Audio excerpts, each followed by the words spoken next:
Welcome back, my weird little family, to another epic episode of Mac Music Review. In this episode, we're going to be looking at the best songs of 2020. I don't normally do this. I've only done one best songs list, and it was these must-hear songs of the decade. I did that back in the year, I don't know. The video's kind of old. It was my best songs of the 2010s, basically. But this is different. In this video, I'm going to be talking about the best songs of one specific year. That specific year was 2020. There were a bunch of really great songs. So, of course, this is a top 20 list with a bunch of honorable mentions. Let's just hop right into those honorable mentions. My first honorable mention is the song Prettier Than Solomon by John Guerrera. I really wanted to include this in my best of songs of 2020, but I decided to limit the list to one song per artist, just because there was so much great music out here, and I could very easily just flood the list with a bunch of songs by the same artist. Like, I could just flood it with Avalanche's songs, and I don't want to do that, and that's another thing. For my honorable mentions, I have the songs The Divine Chord, Running Red Lights, and Music Makes Me High. Probably Overcome as well, and a bunch of others if I was thinking more before I wrote them down. But I just love that album so much, and it had so many amazing songs. So that list would be very long if I just listed off all the songs from that. I mean, not all the songs. I don't love every single song, but so many amazing songs that would be in my top 20, I think, if I hadn't decided to make this rule. And I think the rule, makes sense.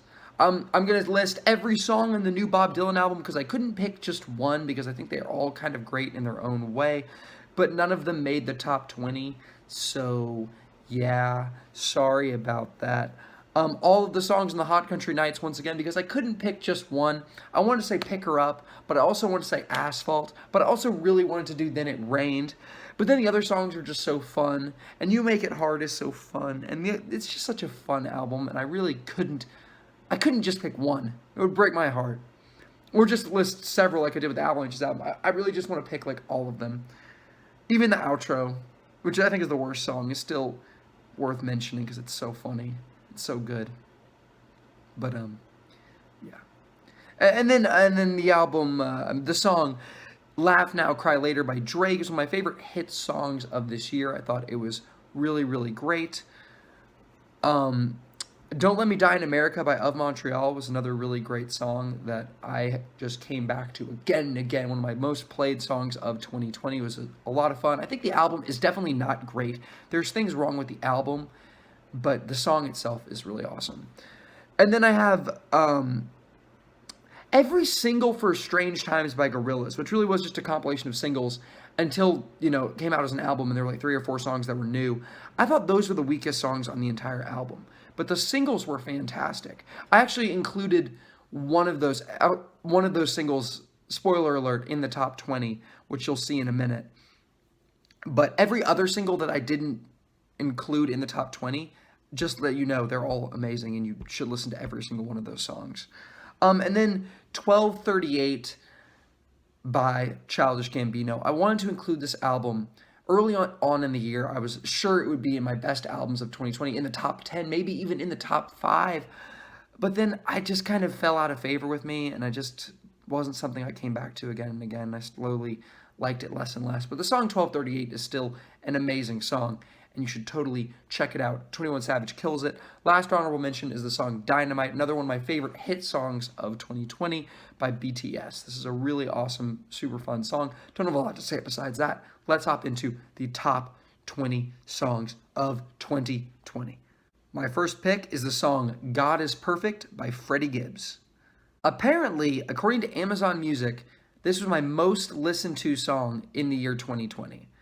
And I looked at that list, and the other top 10 in my most listened to songs were not songs that were released in 2020, so it really felt mandatory when I decided to put this at the end of this list, just because I listened to it so much. I mean, I don't even know if this is my favorite song on the album. I do think this is an amazing song, really great, just super good flow, super good lyrics, super good delivery, super good music and production.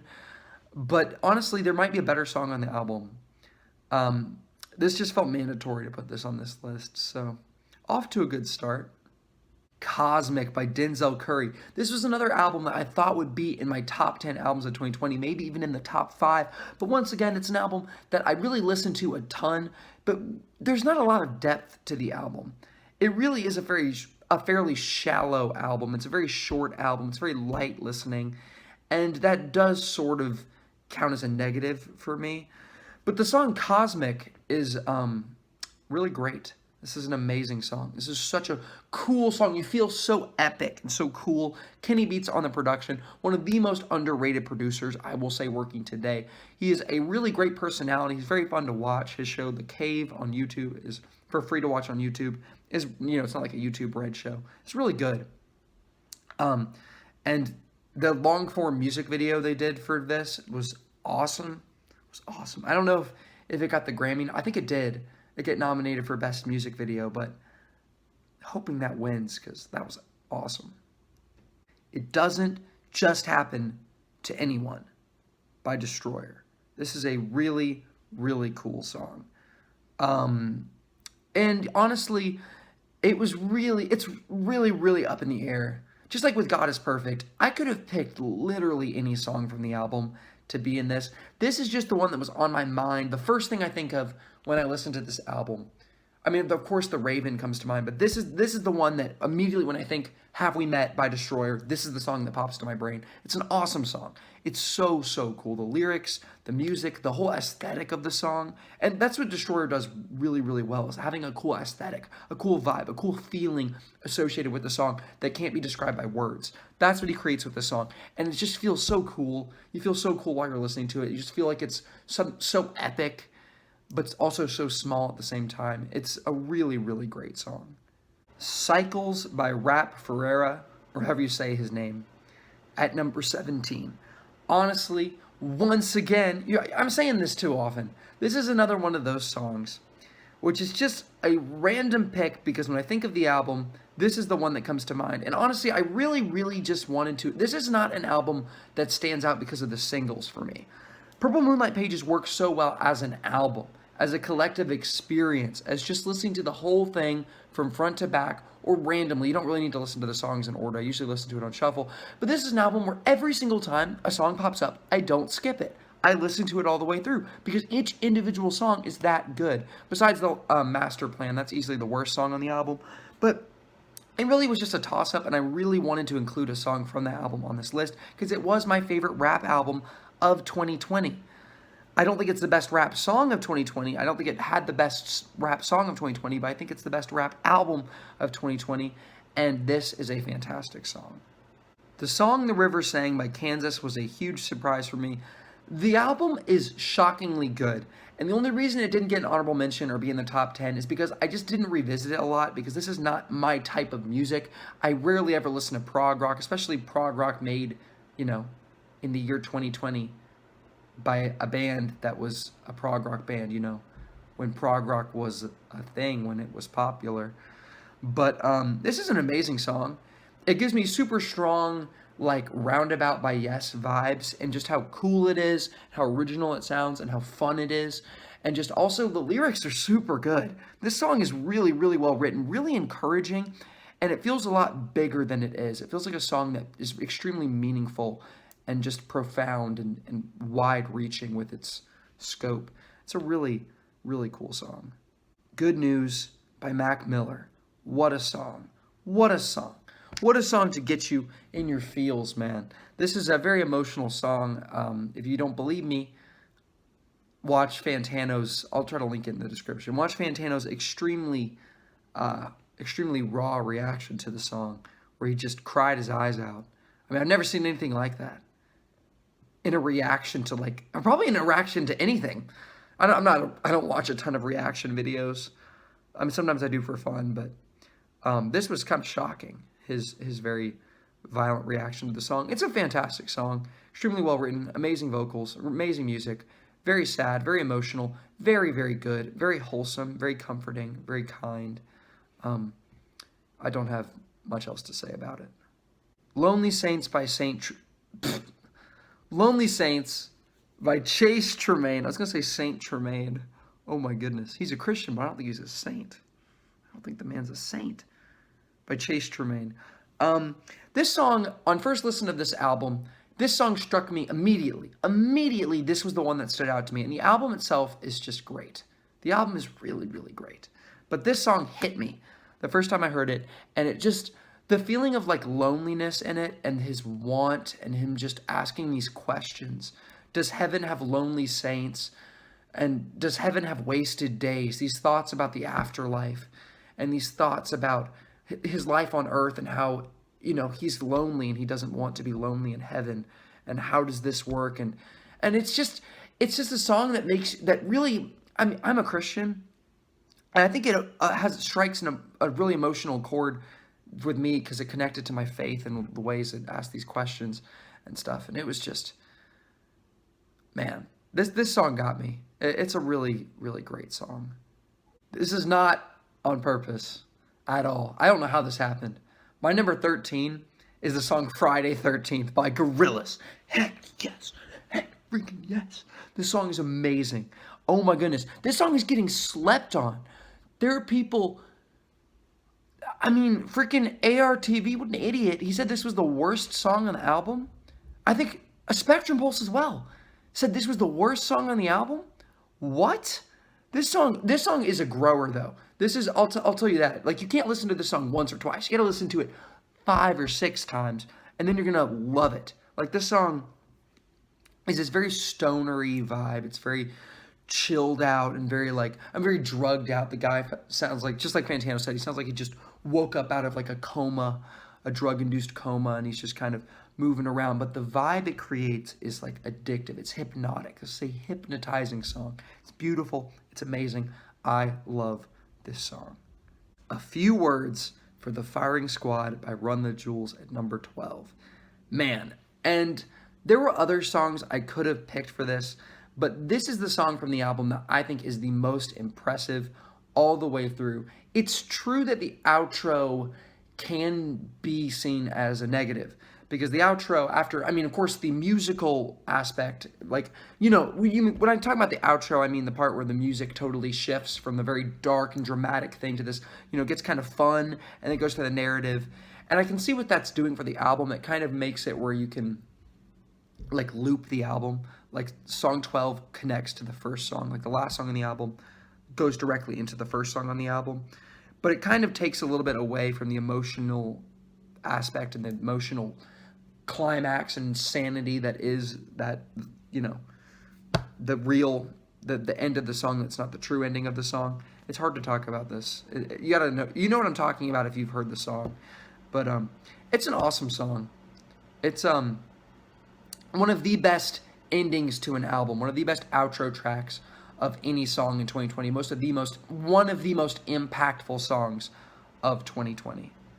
I'm a Joe Star by Mike Eagle is, simply put, Open Mike Eagle, whatever. I'm a Joe Star. Open Mike Eagle is my number 11 song. And simply put, it's just a perfect rap song. It really just strikes me as a song that cannot be beat. Like, it's not anything wrong with it. Musically, it's perfect. Lyrically, it's perfect. It's weird. The weirdest thing about this song is how I'm putting this at number 11, because I believe there are 10 songs that are better than this song. Maybe just because lyrically it doesn't mean anything to me. Like, I can understand what the song is very meaningful for him, and that's my reason the album wasn't in my best albums, is because the album is so personal. It's just not something that I can relate to. And usually the albums that make my top, the songs that are my favorites, are songs that do something for me. This song doesn't really do anything for me on a personal level, but I cannot deny that musically, lyrically, vocally, it's just a perfect rap song. You cannot miss it. It's amazing. Please, please, please listen to this song. If you don't, you are an absolute idiot. Also, if you don't know anything about the show JoJo's, I personally love the show JoJo's Bizarre Adventure. If you don't know the song, if you don't know the show, then you probably will get less. You'll definitely get less out of the song. Still listen to it. 10 out of 10. Amazing song. 100%. Wow. Cellular is one of the best intro tracks of 2020. One of the best album starters I've heard in a very long time. Like, it's incredible. it is mind-blowing. Like the musicality of the song, the way the lyrics and the vocals work. It's just really hard to think.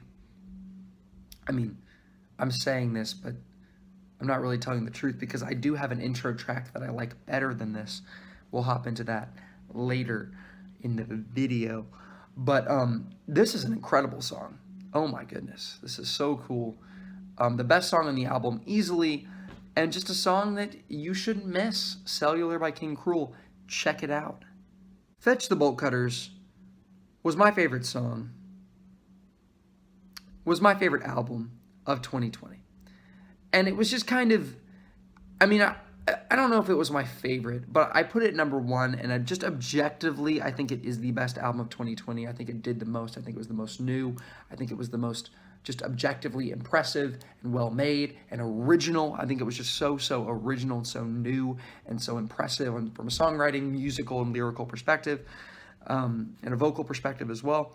And Heavy Balloon, once again, I said this so many times in this video, this was a toss-up. There's so many songs I could have put from Fetch the Bolt Cutters in this top 10, because we're now in the top 10. This is number 9. But Heavy Balloon is the one that struck me the most. It's about depression and its effect and what it feels like. And I don't think I have depression. I actually, what am I saying? I don't have depression. I'm a happy guy. You know how it is?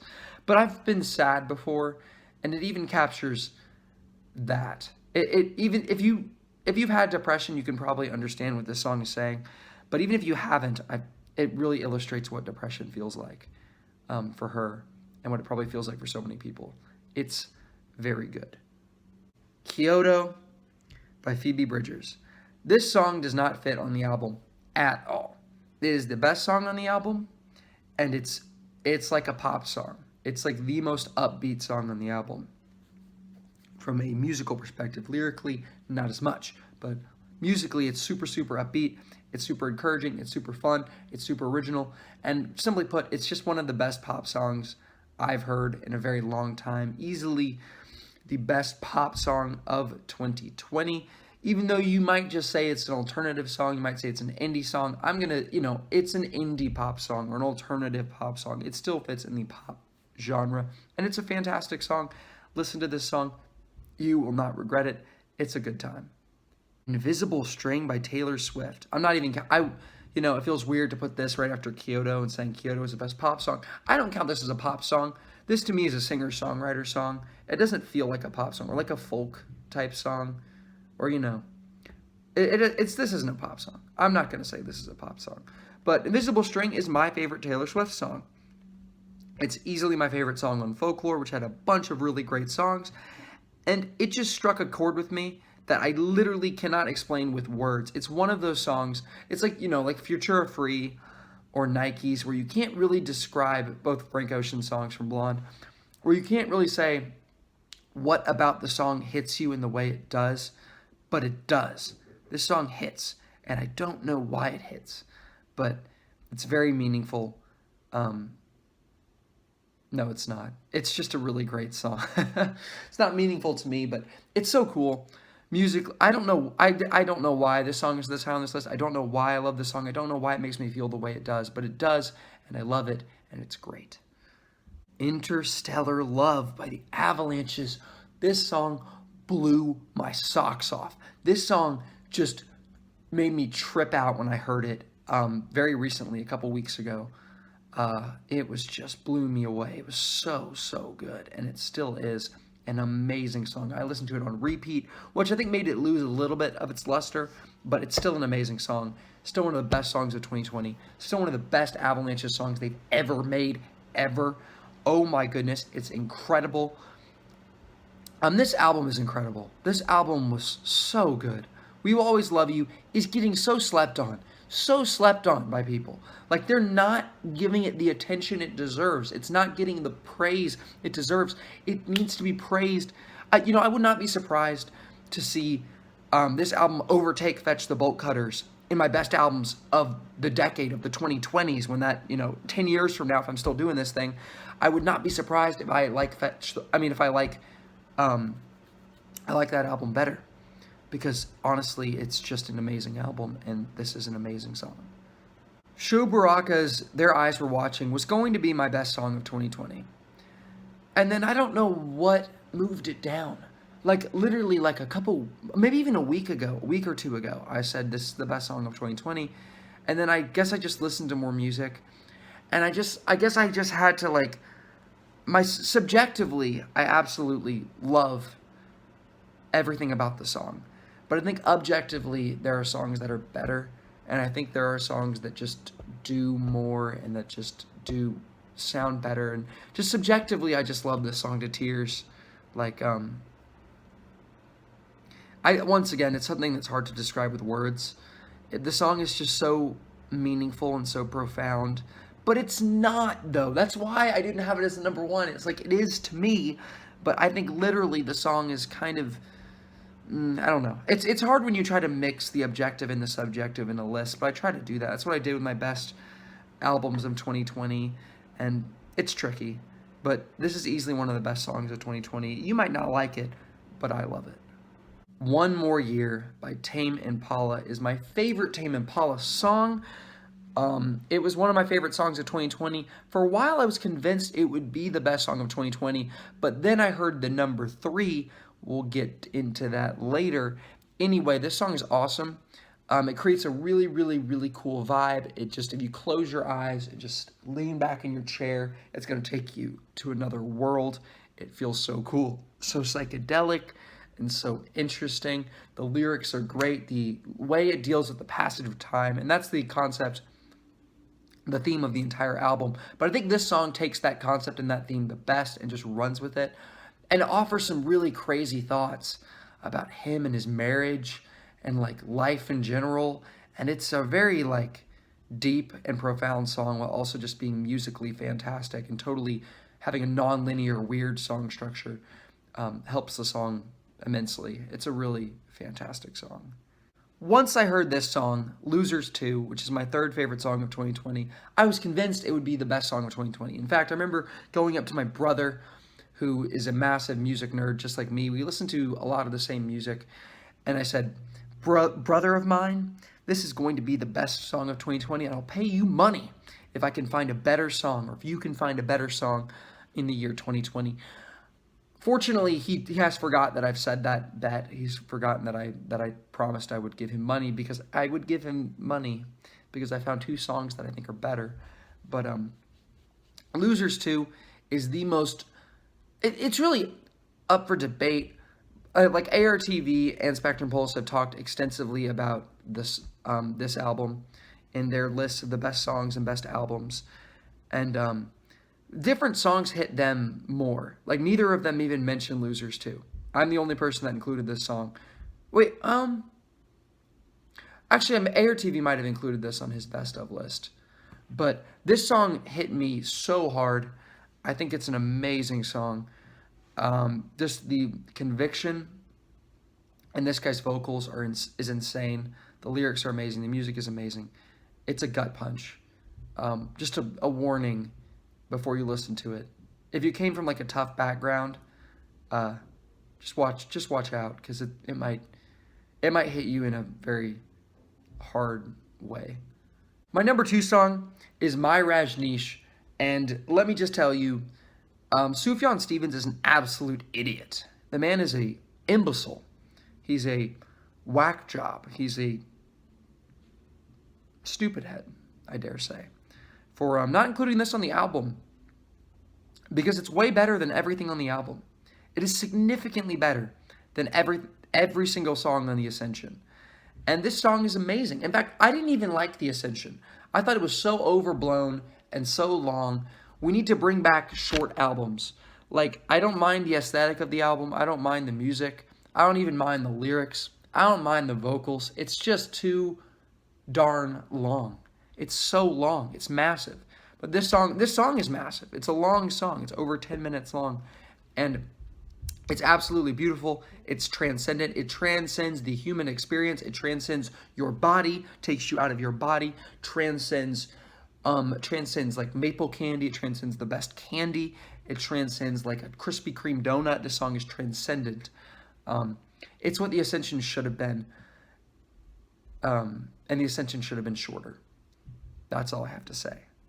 My number one song is Citizens by John Guerrera, or however you say his last name, I honestly don't know. This song hit me on an emotional level that none of these songs on this list did. I mean, some of the songs did hit me, I guess. Good News didn't really have, I didn't have an emotional reaction, or a very strong emotional reaction to Good News. I guess the song Lonely Saints, my 14th best song, sort of did, in a way. And I guess Their Eyes Are Watching to an extent, but in a different way. But this song literally made me cry.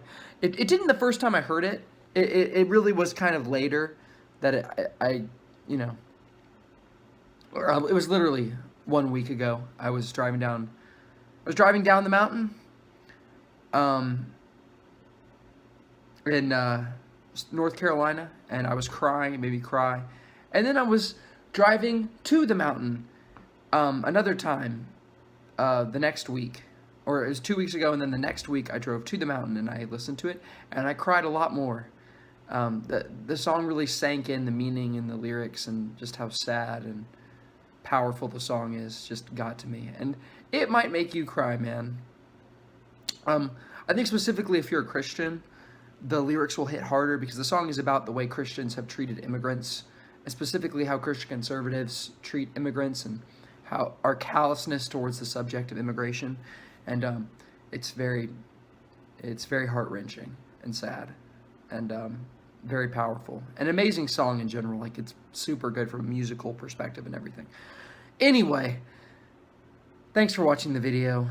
Have a great rest of your day.